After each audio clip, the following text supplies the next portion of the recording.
Aleluia.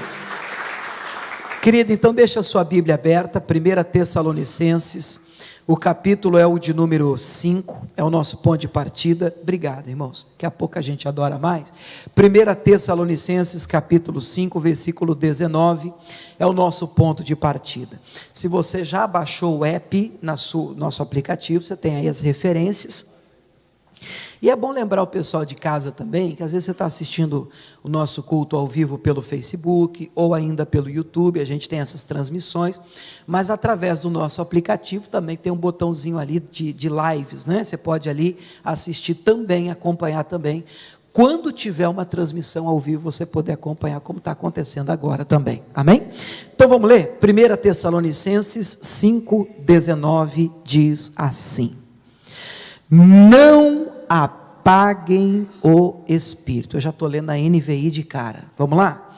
Não apaguem o Espírito. Nós temos compreendido, e aí você, um pouquinho de paciência com o pastor, todo início de culto, no domingo aqui, durante o mês passado e esse mês, eu tenho começado com esse versículo, porque ele é o endereço nosso, ele é o nosso alvo.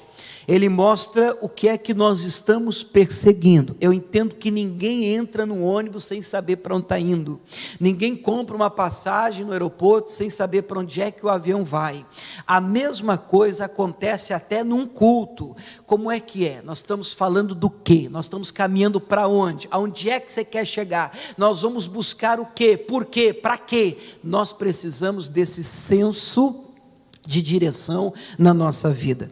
O que é que a gente tem feito aos domingos, e vamos continuar ainda nesse mês? Nós temos buscado o Espírito Santo, nós estamos aprendendo sobre o Espírito Santo, mas a grande frase, o grande alvo é não permitir que a ação do Espírito de Deus seja apagada na nossa vida. Diga glória a Deus, gente. Esse é o objetivo. Quando é que o Espírito é apagado na vida de alguém? Bom, como um fogo, quando você joga água, quando você abafa, você apaga. Quando a pessoa peca, quando a pessoa se distancia de Deus, ela esfria, ela apaga esse fogo. Mas esse fogo também é apagado, e na minha opinião, para mim até a maioria das pessoas na igreja se enquadra aqui, simplesmente quando nós não fazemos nada para manter o fogo aceso. Fogo apaga quando a gente não faz nada para manter ele aceso. Eu estou me lembrando de uma pessoa que eu disse: rapaz, no Brasil, né? Rapaz, você está no pecado. Eu no pecado eu não faço nada. Então você está no pecado. Porque Tiago 4,17 diz que aquele que sabe o bem que deve fazer e não faz, comete pecado. E pecado é mais conhecido por comissão, e é verdade. Quando cometemos algo de errado, pecamos, mas também pecamos quando deixamos de fazer o que deveria ser feito. A gente tem o entendimento para fazer, a gente tem a direção para fazer, a gente tem a palavra para fazer, mas nós não fazemos. Exemplo, para uma fogueira ficar acesa, o fogo ficar ardendo, Provérbios diz que sem lenha o fogo apaga. Então é responsabilidade nossa, se você quiser, que o Espírito continue ardendo em você, que você continue jogando lenha, trazendo combustível, mantendo este fogo aceso na sua vida. Isso não é responsabilidade de uma igreja, isso não é responsabilidade de um pastor, do seu pai, da sua mãe, ou mesmo da pessoa que te ganhou para Jesus. É responsabilidade sua. Um dia você teve esse encontro com o Senhor, e o Espírito de Deus te alcançou, e você ardeu na presença dEle. Cuide deste fogo. Esta ação, a ação do Espírito na sua vida, ela pode, segundo o texto, ser apagada, ela vai definhando, vai esfriando, se você não alimentar, esse fogo acaba apagando, e é muito triste que uma pessoa se apague na presença do Senhor. Até aqui, quem está entendendo, diga amém. Então nós temos perseguido esse texto, nós temos orado essa palavra, e temos aprendido como não deixar essa ação de Deus apagar na nossa vida. Hoje eu tenho uma palavra para vocês, que não é minha, obviamente, ela é do próprio Espírito de Deus, está lá em Mateus 16, você pode abrir aí a sua Bíblia. Se eu pudesse obrigar toda a igreja a ouvir isso hoje, eu obrigaria mesmo assim, mas com gosto. amarraria, traria na marra. Não posso, gente, fica tranquilo. Mas amarraria mesmo, traria na igreja, arrastado, vem, vamos ouvir, pá, chicotada. Mas é lógico que eu não posso fazer isso, pelo amor de Deus, não se assuste como pastor. Eu só estou dizendo isso para você entender o nível de importância que eu estou dando àquilo que eu vou ministrar aqui hoje. Nós estávamos ontem em Forte Maias, e aí eu estou ali dentro da van. A van é um lugar bacana, você preparar a mensagem para Deus falar com a gente, né? E aí, no meu coração nasceu essa ministração, pedaço dela na ida, pedaço dela na volta. E eu entendo que o Espírito Santo de Deus hoje quer nos trazer uma tremenda lição. E eu gostaria que você gravasse isso, anotasse isso, abraçasse isso, porque Deus sabia que você viria. Eu não acredito em coincidência, eu acredito em Jesuscidência. Deus costurou aqui, sabe, eu vou levar, ou vou permitir que ela vá, toquei no coração, e pronto, você está aqui. O fato de você estar aqui já é resposta de oração. Você pode estar até contrariado aqui, mas você está aqui. Então deixa o Espírito Santo falar com você, ministrar o seu coração, e vamos tentar tirar o melhor proveito daquilo que Deus quer tratar com a gente. Amém? Eu vou ler primeiro esse texto, daqui a pouco eu dou o tema da mensagem de hoje. O texto é o seguinte, Mateus capítulo 16, versículo 13, diz assim, Mateus 16, 13, e chegando Jesus às partes de Cesareia de Filipe, interrogou os seus discípulos, dizendo, quem dizem os homens ser o Filho do Homem?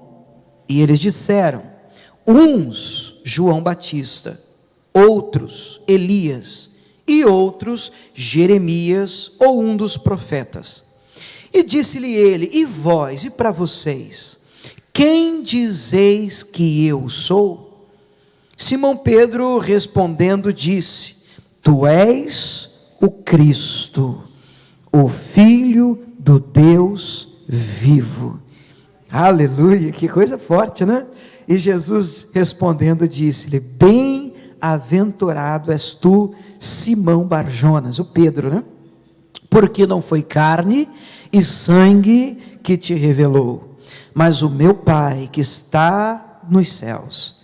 Pois também eu te digo que tu és Pedro, e sobre esta pedra edificarei a minha igreja, e as portas do inferno não prevalecerão contra ela. Quem crê assim, diga glória a Deus. Que texto fantástico, né? A igreja de Jesus somos nós. A igreja de Jesus, o Novo Testamento é muito claro em afirmar que Deus não mora em templo erguido ou construído por mãos humanas. Deus habita em nós. A Bíblia diz, vós sois templo do Espírito Santo, morada do Deus Altíssimo. Como é que pode um Deus tão grande morar dentro de um ser tão pequeno como eu, como você? Mas Ele decidiu morar dentro de mim, dentro de você. Glória a Deus por isso. Para nós é uma honra, uma alegria poder ser chamado casa de Deus. Esse lugar hoje só é igreja porque nós estamos aqui em nome de Jesus. E aonde estivessem duas ou mais pessoas, e nós temos aqui muitas pessoas reunidas em nome dEle, Ele garante ali, Ele estaria no meio dessas pessoas, pois seja bem-vindo Jesus aqui no nosso meio. E eu acredito que Ele tem uma bênção especial para nós. Eu amo esse texto, como qualquer texto na Bíblia, ele traz várias lições, né, vários aprendizados, várias revelações. Obviamente eu não tenho a pretensão de esgotar todas elas, mas a primeira coisa que eu penso que vale a pena a gente lembrar, eu disse lembrar, uma das funções do Espírito Santo é nos fazer lembrar de todas as coisas, é de que quando Jesus vira para Pedro e diz, e te digo que tu és Pedro, sobre esta pedra edificarei a minha igreja, algumas pessoas equivocadamente entendem que Pedro é o alicerce da igreja. Eu disse equivocadamente porque não é. Pedro, a igreja não está edificada sobre Pedro. Então a gente precisa entender o texto dentro de todo o contexto em que esta conversa é desenrolada. Qual é a conversa? Olhando para mim para você entender, ele pergunta, quem é que dizem que eu sou? Então Pedro toma a palavra para resumir a conversa e diz, tu és o Cristo, o Filho do Deus vivo. Jesus responde, e digo que você, Pedro, sobre essa pedra. Que pedra? O Pedro? Não, sobre isso que você acabou de falar. sobre essa pedra que você acabou de liberar, porque Pedro vai escrever depois a sua carta, a primeira carta de Pedro, dizendo que Jesus é a pedra principal, a pedra angular, uma vez rejeitada, mas posta como principal, pedra de esquina. Jesus é o maior fundamento, na verdade o único fundamento sobre a igreja, onde a igreja de Cristo deve ser erguida. Fácil a gente fazer o teste. Claro que Pedro foi um grande líder da igreja, isso é inegável, amém? Nossa, a participação de Pedro e a contribuição de Pedro para a igreja é tremenda, mas tira Pedro, olha só, tira Pedro, a igreja ainda existiria? Não estou ajudando, não estou ajudando, sim, tira Jesus, vamos para casa assistir Netflix, acabou, não tem por que a gente estar aqui. Se tira Jesus, acabou tudo que a gente veio fazer, tudo que a gente crê, tudo que a gente busca, até orar a gente ora em nome de, acabou, não tem mais igreja. Então Jesus é a pedra principal, sobre essa pedra, Pedro, isso que você acabou de dizer, o que Pedro tinha acabado de dizer? Jesus é o Filho de Deus, o Filho do Deus vivo, sobre essa verdade, essa pedra principal, a minha igreja será erguida, e as portas do inferno não prevalecerão contra ela. A igreja só é igreja de verdade, quando entende que Jesus Cristo é o Filho do Deus vivo. Diga glória a Deus. Tão importante quanto, ainda dentro desse texto, presta atenção, isso é importante, é uma base para a gente começar a mensagem. Nós estamos vendo uma conversa interessante de Jesus com os discípulos, onde ele começa dizendo: o que é que dizem de mim por aí? Tem gente que tem medo de fazer esse tipo de pergunta, não é não? O que é que estão falando acerca de mim por aí? E eu penso que de vez em quando é bom a gente parar.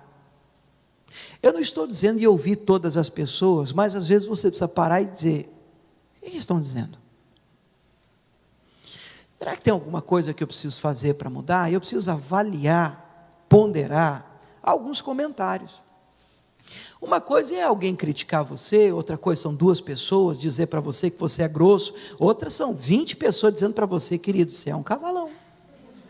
Você tem que fazer alguma coisa para mudar a sua sorte, a sua história, porque você precisa parar um pouquinho e entender: meu Deus, será que realmente eu preciso fazer alguma coisa diferente? E depois de ter ouvido a opinião, o que estão dizendo por aí? Dizem que o senhor é um profeta, que tinha que vir, outros dizem que inclusive o senhor é o Elias reencarnado, olha que coisa. Outros estão falando até que o senhor é Jeremias. Aí Jesus diz: tudo bem, isso é o que as pessoas de fora estão dizendo. Agora eu queria saber de vocês, para vocês que estão andando comigo, vocês que estão do meu lado, para vocês, quem é que eu sou? Porque essa é a pergunta mais importante. As pessoas de fora têm muitas opiniões acerca de quem é Jesus. Tem gente que acredita que Jesus foi um cara importante que passou pela terra, e tem gente que nem Jesus acredita. É ou não é verdade? Jesus. E está aí um cidadão que, viu falando de cidadão, né? Jesus Cristo, que só mudou toda a história da humanidade, inclusive até o calendário hoje, é tudo. Você estuda um pouquinho de história antes de Cristo, depois de Cristo, ou marcou, fez diferença. Você pode não acreditar no mundo espiritual e tal, mas é fato, ele passou por essa terra e marcou e fez diferença. Só que para alguns Jesus é só mais um homem importante, um profeta, um grande guru, um grande líder religioso, é o que muita gente aí fora diz. Mas e para você, que é um seguidor de Jesus, um discípulo, quem é ele? Quem é Jesus para você? Pastor, essa pergunta, ela é importante, importantíssima, porque é ela que vai definir quem você é diante de Deus. Vamos de novo para a gente digerir a informação. Jesus pergunta: e para vocês quem eu sou? E o nosso amigo Pedro, tinha que ser ele, afoito, mas aqui ele vai dar, irmãos, olha, na mosca. Ele toma a palavra e diz: para mim tu és o Cristo, o Filho do Deus vivo. Até Jesus surpreendeu. Diz, uau, Pedro, que coisa, você acertou na mosca. Você acertou na mosca, que lindo. Tudo bem que daqui a pouquinho ele vai, rateado, vai dizer, Senhor, você não vai para a cruz não. Então aí Jesus vai, para trás de mim, Satanás. Mas aqui, ele disse, que coisa linda. E aí Jesus vai fazer um elogio para ele. Mas antes de elogiá-lo, Jesus diz, e digo que você é Pedro. E sobre essa pedra, essa revelação que você teve, a minha igreja será edificada. Parabéns, amigo, que revelação. Não foi carne e nem sangue. Não foi um livro que te fez entender isso. Não foi uma historinha num gibi. Não foi o comentário de alguém, ou mesmo a palavra de um pregador que te fez compreender isso. Mas o meu Pai que está nos céus é que te revelou quem eu sou. E porque você teve a revelação de quem eu sou, eu vou dizer para você quem você é. Você é Pedro. E sobre essa pedra eu vou edificar a minha igreja. Está dizendo, querido, olha, eu tenho um projeto para a sua vida, eu tenho uma igreja para levantar, e você precisa saber quem você é, e o propósito que eu tenho para você, porque eu quero usar a sua vida para a minha glória. Mas você só vai saber quem você é, se você primeiro entender quem Ele é. Você entendeu o que eu falei agora? Você só tem a revelação de quem você é em Cristo, se você tiver primeiro a revelação de quem Ele é. Quem é Jesus para você? Não é uma igreja que vai, por mais que a gente possa fazer um estudo sobre quem é Jesus, essa revelação, ela não pode ser dada por carne e sangue. Se o Pai não te mostrar, se o Pai não te revelar quem é Jesus, não te fazer entender, enxergar isso, por mais que você leia sobre o assunto, tudo que você vai ter são informações sobre Jesus.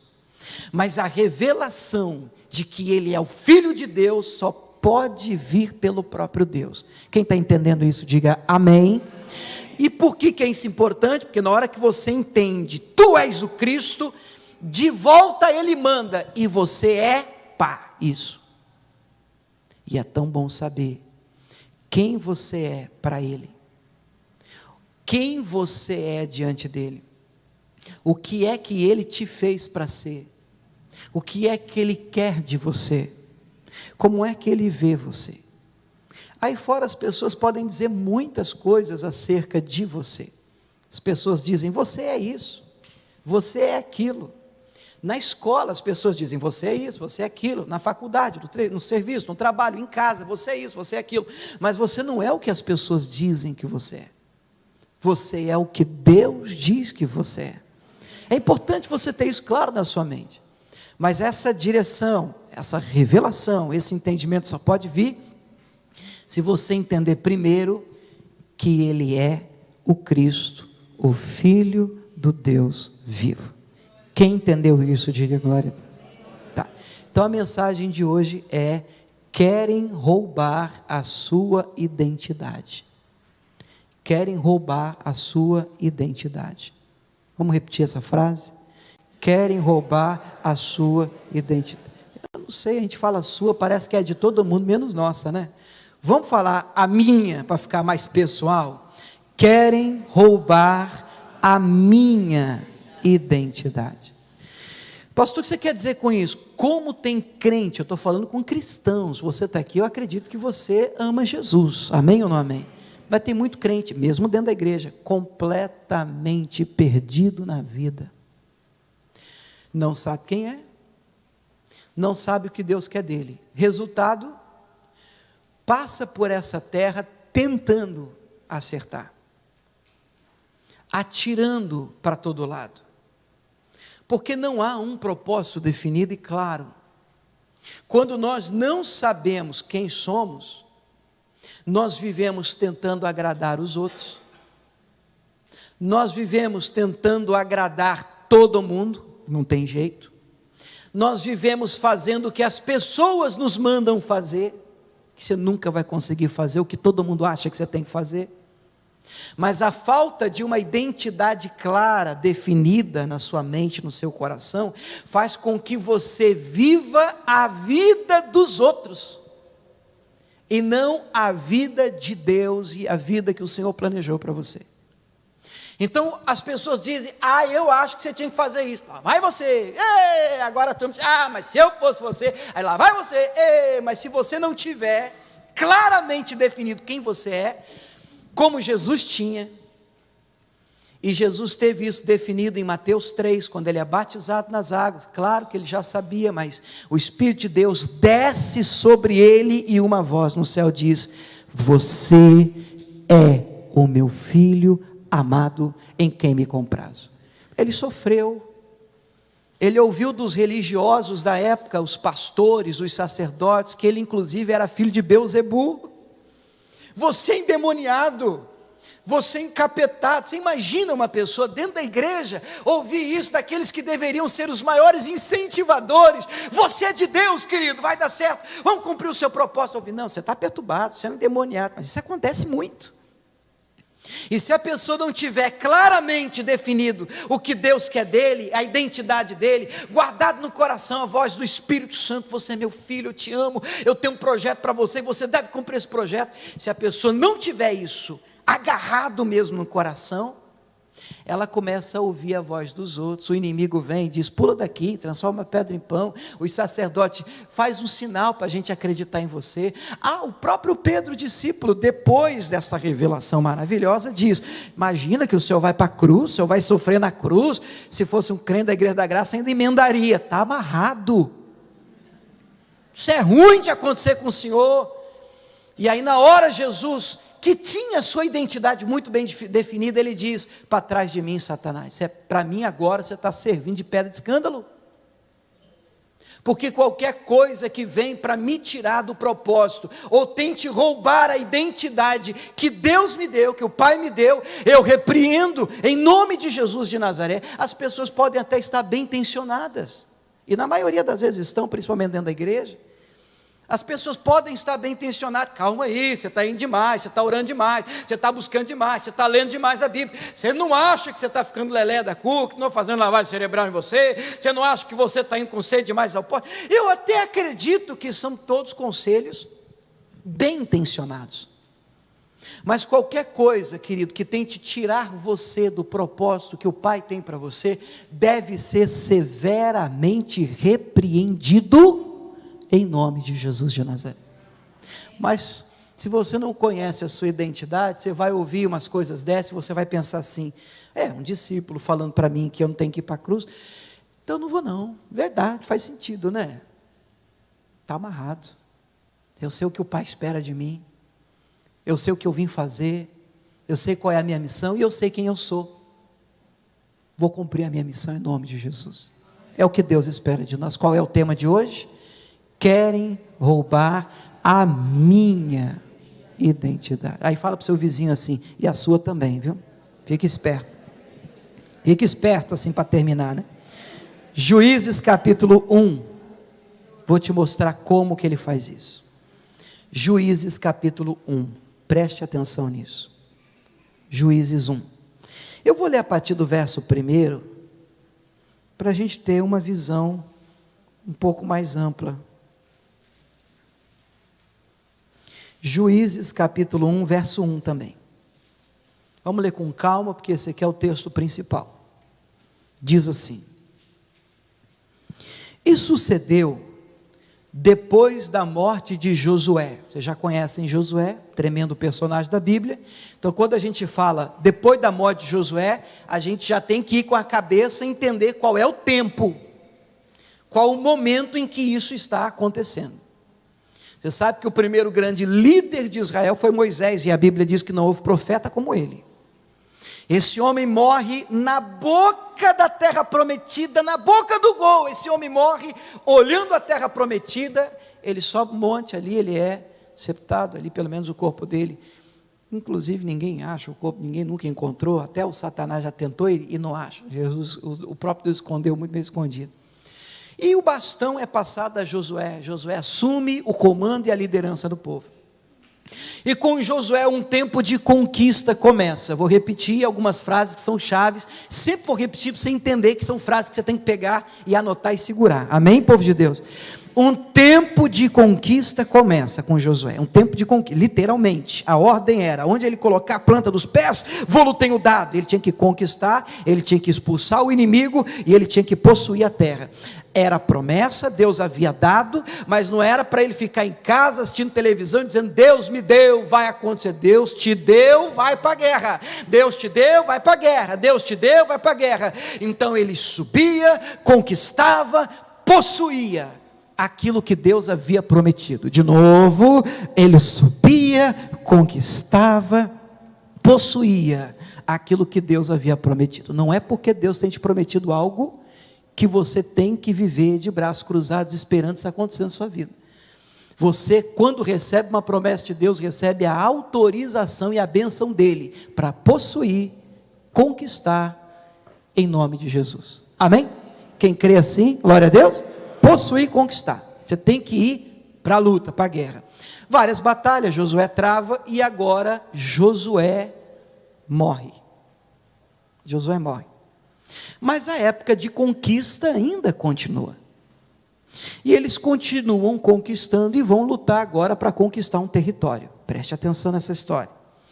Depois da morte de Josué, os filhos de Israel perguntaram ao Senhor, dizendo: quem dentre nós primeiro subirá aos cananeus para pelejar, guerrear contra eles? Senhor, quem é que de nós, 12 tribos, qual tribo, quem de nós é que vai para a guerra contra os cananeus? Então o Senhor respondeu: Judá subirá. Você sabe que Judá, uma das mais conhecidas, né, tribos, ele é o leão da tribo de Judá, Jesus Cristo de Nazaré. Judá subirá, e eis que lhe dei esta terra na sua mão. Então disse Judá a Simeão seu irmão: sobe comigo a herdade que me caiu por sorte, e pelejemos contra os cananeus, e também eu contigo subirei à tua, que te caiu por sorte. Simeão partiu com ele, subiu Judá, e o Senhor lhe deu na sua mão os cananeus e os ferezeus, e feriram deles em Bezeque a 10.000 homens. Até aqui tudo bem? Qual é a historinha? Eles estão conquistando, eles estão subindo, eles estão possuindo, e agora eles questionam o Senhor. Depois, é interessante isso, né? Perguntar a Deus, ter uma direção antes de ir. Agora eles perderam o líder deles, o Josué, então eles se reúnem e oram: Senhor, devemos ir, devemos continuar? O que Deus diz para eles? Continuem. O que Deus está dizendo para nós? Continue, não pare. Continue, não pare. Deus te fez para conquistar. Oh, glória a Deus por isso. Amém? Não pode parar. E aí ele disse: Senhor, então, nós temos a bênção? Temos. Então, o Judá vai subir primeiro, mas ele faz um convite para o irmão dele, Simeão: vamos unir as nossas forças. E aí você me ajuda a conquistar a terra que é para ser minha, e na hora que a gente você for lutar a sua, para conquistar a sua, eu te ajudo para você conquistar a sua. Fechado? Fechado. Vamos embora juntos? Vamos embora. Uniram a força e foram para a guerra. Conquistaram, venceram 10.000 inimigos num lugar chamado Bezeque. Bezeque. Amém? E aí acontece um negócio interessante aqui. O próximo versículo diz que eles acharam ali um cidadão chamado Adoni-Bezeque. Como é que é o nome dele? Você vai precisar gravar esse nome. Eu sei que você, se você estiver grávida, não, que coisa linda, né? Adoni-Bezeque. Adoni-Bezeque. Eles encontraram esse cidadão lá em Bezeque. Adoni-Bezeque. E o texto diz que pelejaram contra ele e feriram aos cananeus e também os fariseus. Porém, esse tal de Adoni-Bezeque fugiu, mas o seguiram e conseguiram prendê-lo, prenderam, e cortaram os dedos polegares das mãos e dos pés. Nossa, mas por que fizeram isso com ele? Vamos continuar, vamos ver? Cortaram. Então disse Adoni-Bezeque, o próprio, que teve os dedos, os dedões, os polegares das mãos e dos pés cortados. O que ele disse? 70 80 reis, com os dedos polegares das mãos e dos pés cortados, apanhavam as migalhas debaixo da minha mesa. Assim como eu fiz, assim Deus me pagou. E trouxeram ele a Jerusalém, ele morreu em Jerusalém. O nome dele, Adoni-Bezeque. Esse rei tinha uma característica maligna, e para mim ele representa uma ação de Satanás até nos nossos dias, e sobre isso que eu quero falar com você. Porque eu penso que mesmo que Adoni-Bezeque tenha morrido, e a Bíblia diz que ele morreu, a ação espiritual que usou Adoni-Bezeque nos dias dele, continua usando pessoas e circunstâncias nos nossos dias. Demônio não morre, espírito maligno não parte, e continua tentando fazer o que através desse cidadão fazia. O que ele fazia? Normalmente, quando um rei vencia o outro, eu já disse isso aqui, tinha direito ao despojo, que de primeira mão era o material, riqueza, tesouro, você podia pegar para você, se você fosse o rei vencedor. Mas além do material, além daquilo que era de valor, materialmente falando, você também podia levar para si pessoas como escravos e servos. Inclusive foi assim que Daniel, Sadraque, Mesaque, Abednego foram parar na Babilônia, porque Israel havia perdido para a Babilônia, e eles foram jovens escolhidos para servir no palácio na Babilônia. Amém, pessoal? Era uma espécie de despojo, eles eram servos. E agora a gente tem um cidadão chamado Adoni-Bezeque, é o nome dele, Adoni-Bezeque, e esse cidadão tinha uma prática no mínimo diabólica.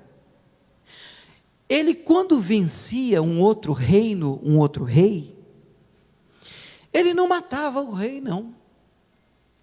Ele cortava os polegares das mãos e os polegares dos pés do rei derrotado, e fazia o rei comer as migalhas debaixo da mesa dele, as sobras. Ruindade, maldade. E você percebe nos nossos dias tantas pessoas que estão debaixo da mesa, isso agora estou falando espiritualmente, dependendo de migalhas, espiritualmente falando. E por que em regra isso acontece? Porque perderam a sua identidade.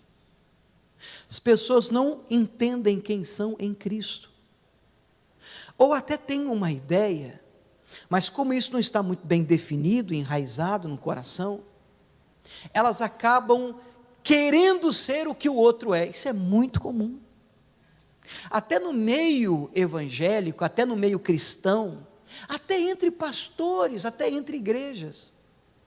Às vezes o que se vê são cópias de cópias, de cópias e de cópias. Então, quando você não tem uma definição, uma identidade, você copia. Você não sabe quem é e não sabe o que Deus quer de você, então você olha e hoje você está de um jeito, amanhã você é outro, amanhã você é outro, amanhã você é outro, porque você é um camaleão, você absorve o que os outros mandam e falam e dirigem, e a Bíblia diz em Romanos 8, que aquele que é dirigido pelo Espírito de Deus, esse é que é filho de Deus. E nós temos o Espírito Santo dentro de nós, mas a ação deste Espírito em Adoni-Bezeque continua nos nossos dias. Aí eu fui ver digitei na internet, Adoni-Bezeque. Adoni vem da palavra, no original hebraico, Adonai, Senhor. Adonai, Senhor. E Bezeque, para a tradução em português, a melhor tradução que eu encontrei foi estratégia. Então, se você fosse traduzir Adoni-Bezeque, ficaria o Senhor, com S minúsculo, tá? Das estratégias. E qual é a estratégia do inimigo? Cortar o seu polegar. O pastor, já estou até escondendo o meu aqui. Não, não é desse tipo que eu estou falando. Mas eu estou dizendo que quando uma pessoa perde o polegar, principalmente, fica difícil até para ela segurar uma espada na mão. Amém ou não amém? Ela perde a firmeza para segurar a espada dela, e a palavra de Deus diz em Efésios 6, a gente tem estudado isso sexta, a espada do Espírito é a palavra de Deus. A Bíblia diz que nós devemos manusear bem a palavra do Senhor, ela é a nossa espada. Obviamente que sem o polegar eu posso até segurar o microfone assim, dá para segurar assim? Dá, mas eu perco a firmeza. Depois você tenta segurar alguma coisa assim, eu perco a firmeza e principalmente a mobilidade e a agilidade. Quando esse Espírito está agindo na vida de um crente, de uma pessoa, ou pelo menos tentando agir, ele perde a destreza, ele perde a habilidade com a palavra, ele perde, e a ordem é conquistar. Então, meu Deus, como é que eu posso conquistar se eu não consigo levantar uma espada? Como é que eu posso falar de conquista se eu não tenho habilidade com a mais potente arma do cristão, que é a palavra de Deus? Mas o espírito de Adoni-Bezeque faz com que as pessoas nem se interessem por essa arma, por essa espada. Sem o dedão, não maneja a espada do Espírito, que é a palavra de Deus. E para mim o que é principal, se é que eu posso dizer assim, pelo menos no meu coração, eu sou do tempo que lá no Brasil a gente ia fazer a nossa carteira de identidade, você tinha que molhar o dedão na espuma, você lembra disso ou não? Isso me faz sentir velho, irmãos. E aqui você vai fazer o fingerprint, é tudo digital. Eu lembro do tempo que você vinha na almofadona, assim, aí o cara ainda pega o dedo assim, borrava para lá, para cá. Aí você vinha aqui, e depois para tirar aquele trem da mão é uma semana. Mas é a sua identidade. Deus é tão grande, irmãos, que ninguém tem um polegar como o teu. E eu não sei por que, em sã consciência, você quer ter um mesmo polegar que o outro irmão tem.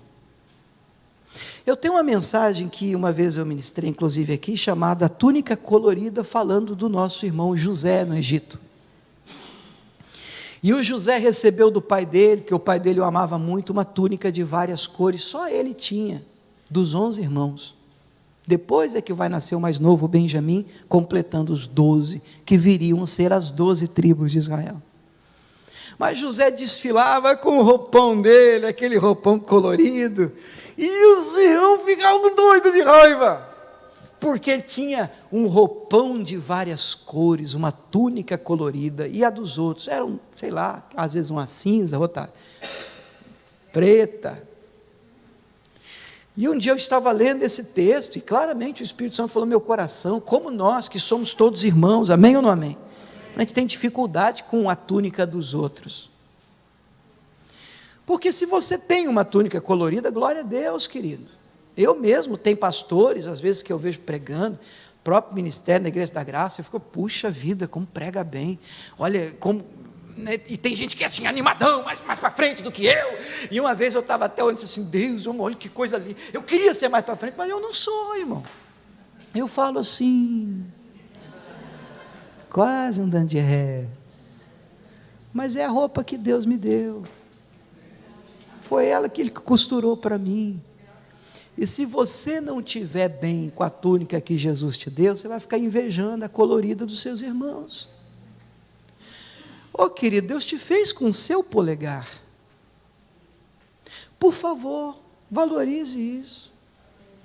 Quem é você? Aí, pastor, eu não sei, então eu fico imitando os outros, desejando ter o que todo mundo é, o que o fulano é, o que os outros têm, mas no fundo, nos falta a revelação de quem é Jesus.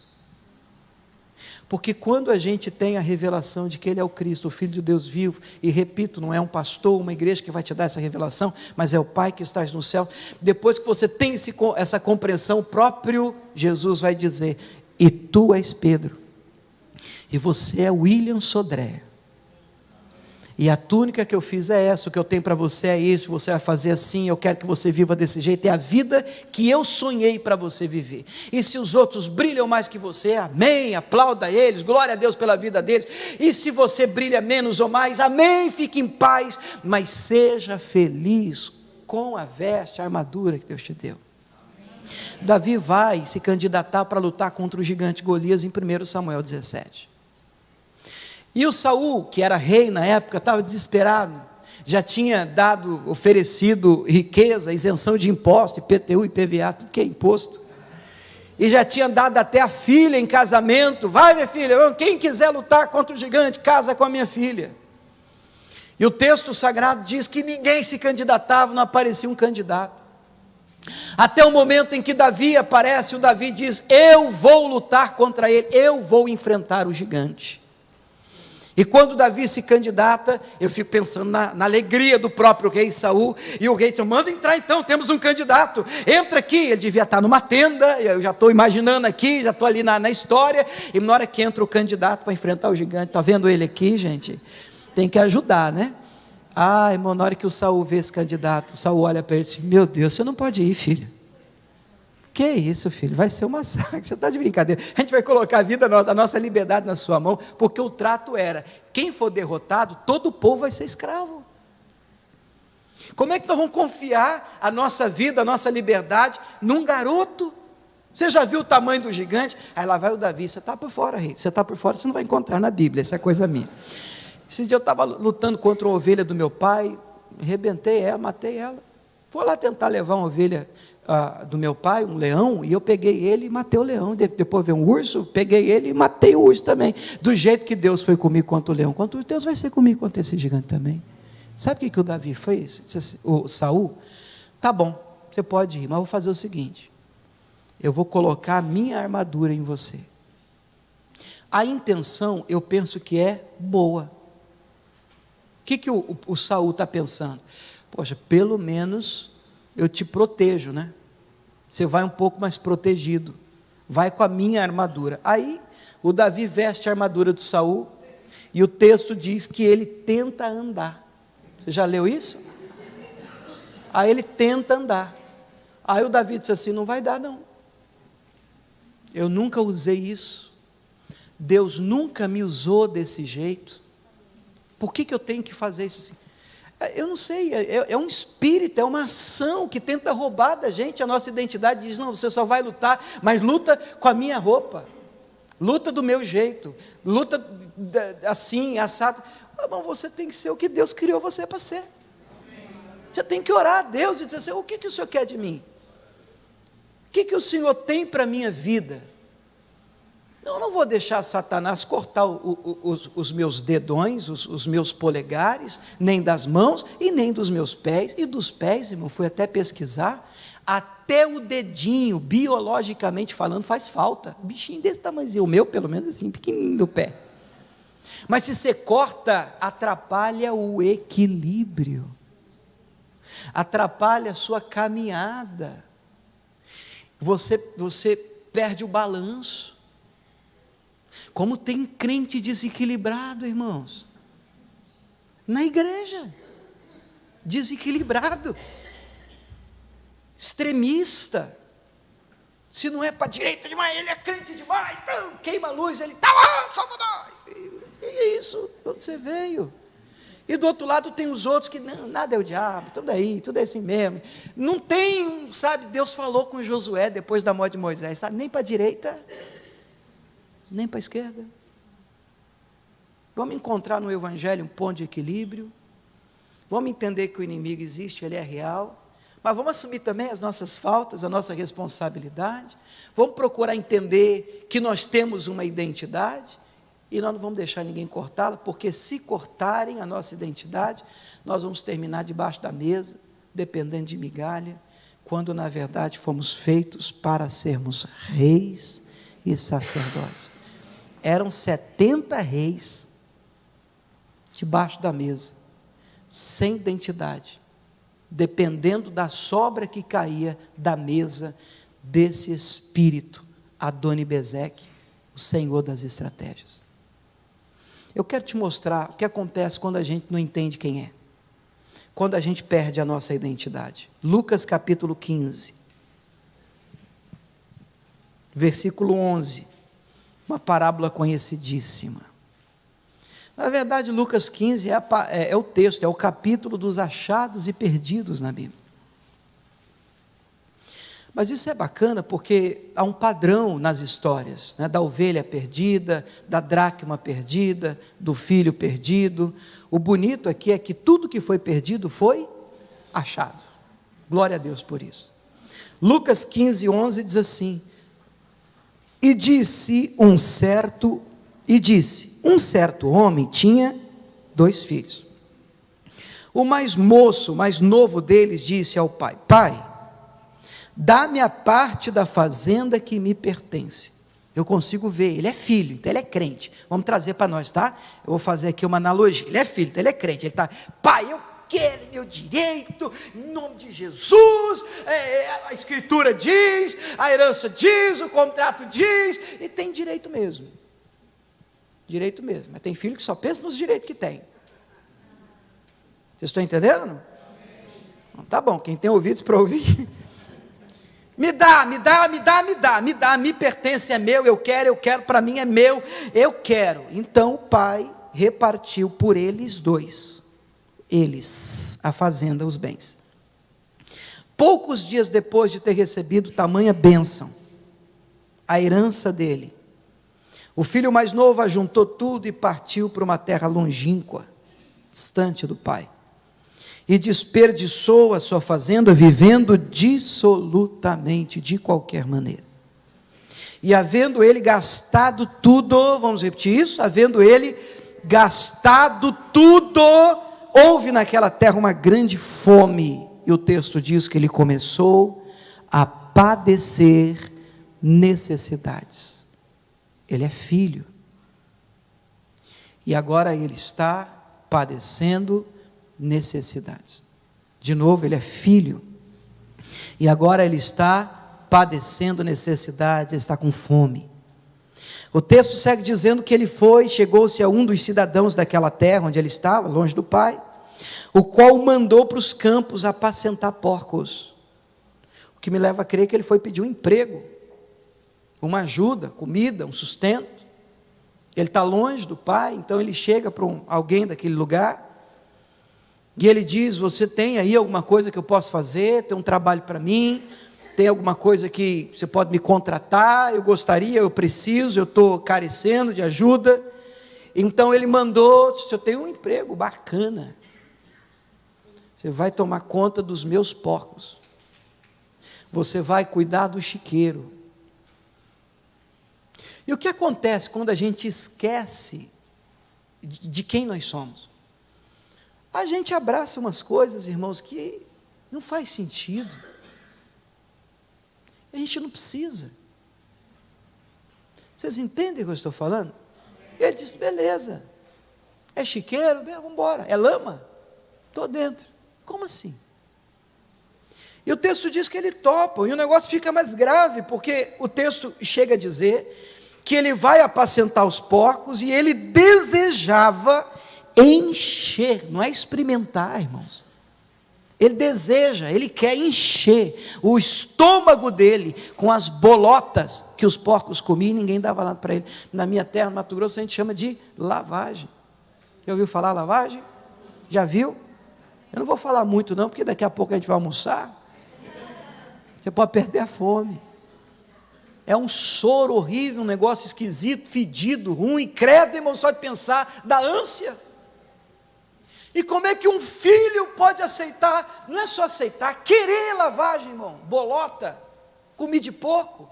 Como é que você pode ter gente, irmão, que um dia brilhou dentro da igreja, na casa do pai, rolando na lama aí fora e dizendo: eu queria tanto comer o que fulano, que é porco, porco, espiritualmente falando, está na sujeira. Eu queria viver assim também. Ah, meu Deus, isso é que é vida. Caramba, você esqueceu de quem você era. Esqueceu de quem você é. Você é filho.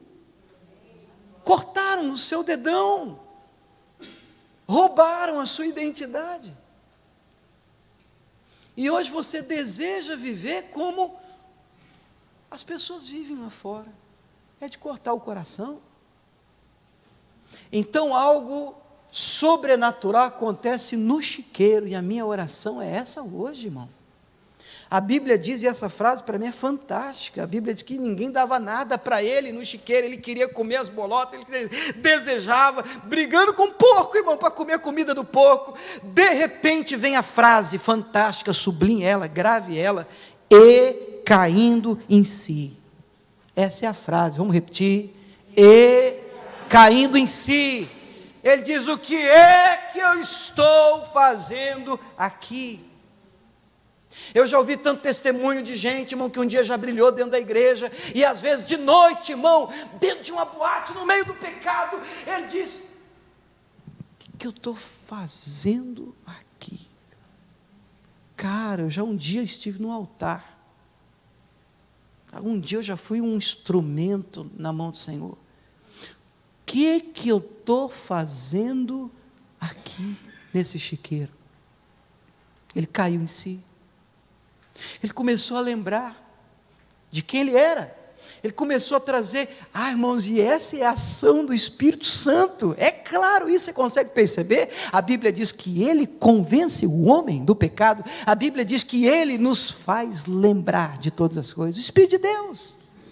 E a gente tem falado da ação do Espírito de Deus, que não pode ser apagada, porque se ela for apagada, irmão, você pode estar num momento de luta, de chiqueiro, e você vai dizer assim, fazer o quê?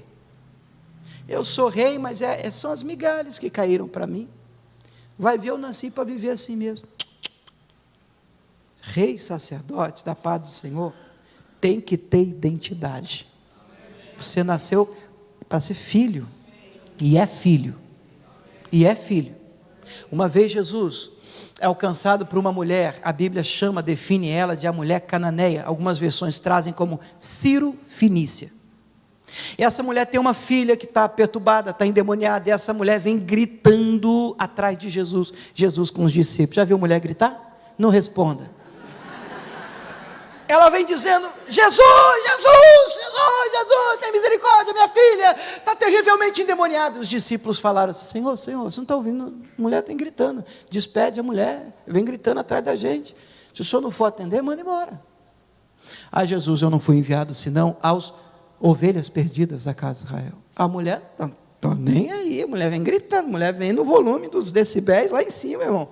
Ela alcança Jesus, a Bíblia diz que ela se prostra, ela chora, ela diz, Senhor, tem misericórdia de mim, minha filha está terrivelmente endemoniada, e os discípulos estão assistindo isso, e Jesus não foi enviado, eu não vou tirar o pão dos filhos, para dar para cachorro.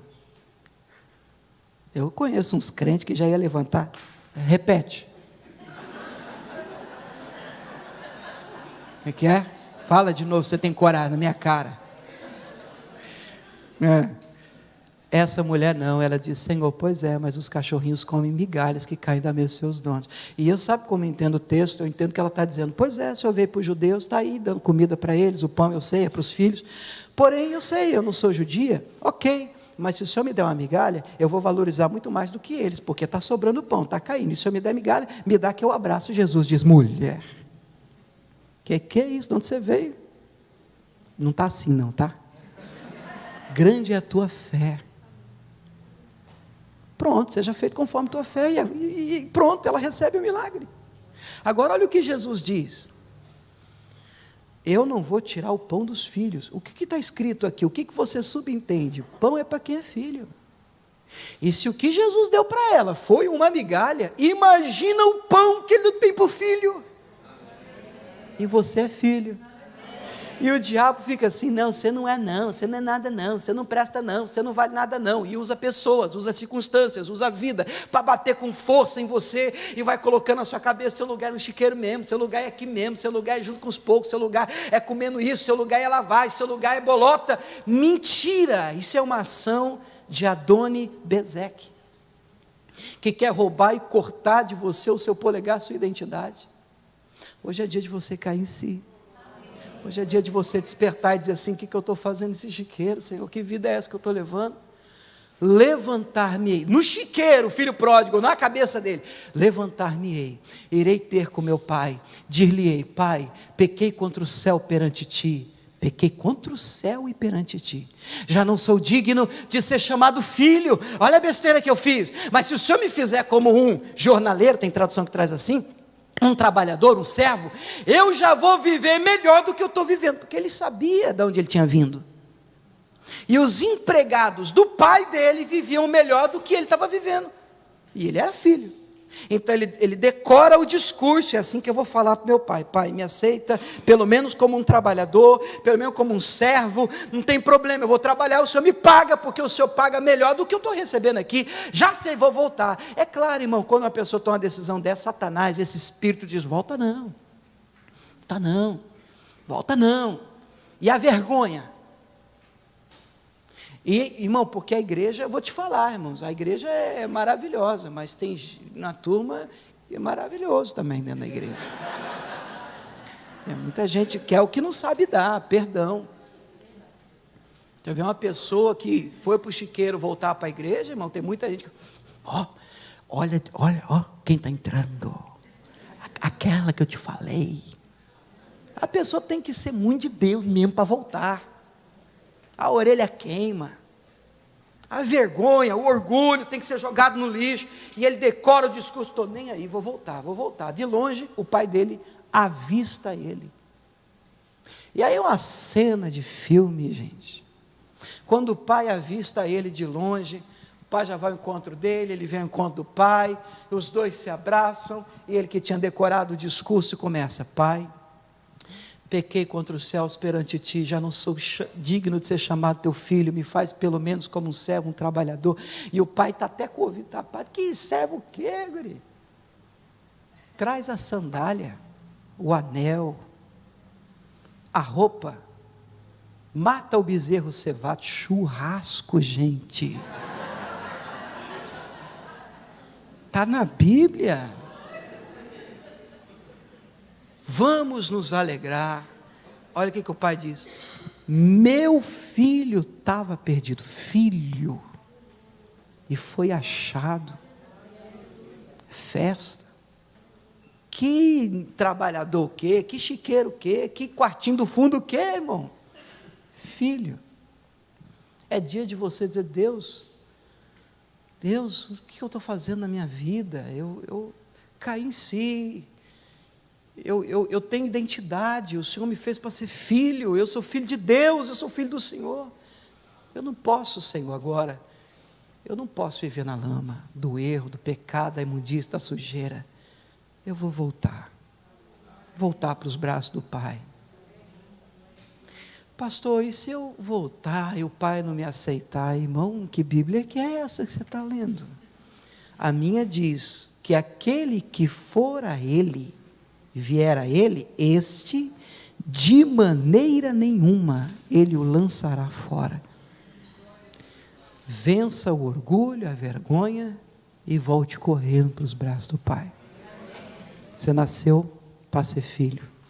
Adoni-Bezeque não vai cortar de você que é rei, hein? Você não vai fazer parte desses 70 que vão comer debaixo da mesa, migalha, porque perdeu o polegar. Você recebe isso? Amém. Coloca a mão no coração, fecha os olhos. Pai, recebemos a Tua palavra com gratidão. E uma oração, meu Pai, especial, ela é feita aqui nesse lugar de preparação, já que nós vamos nos assentar à mesa com o Senhor agora, já que a Santa Ceia será ministrada agora. Nós queremos, em primeiro lugar, pedir perdão. Nós queremos, como aquele filho, admitir, meu Pai, nossa falta, nossas culpas, porque aquele filho, tendo voltado para casa, ele diz ao Senhor: Pai, pequei contra os céus e perante ti, errei, admito, assumo, não devia ter saído da tua presença, me encantei, virei a cabeça, me perdi e perdi a minha identidade, esqueci da onde eu vim, esqueci o que o Senhor fez na minha vida. Mas Pai, dá tempo, Espírito Santo de Deus, lembra esse homem, Espírito de Deus, lembra essa mulher hoje, aqui agora, eu te peço com temor no coração, lembra ele, lembra ela, traz a memória dele, a memória dela, Senhor, em nome de Jesus, quem ele é, quem ela é o nosso pedido, é a nossa oração em nome de Jesus. Quem crê assim, diga amém. Você pode aplaudir o Senhor, que Ele merece.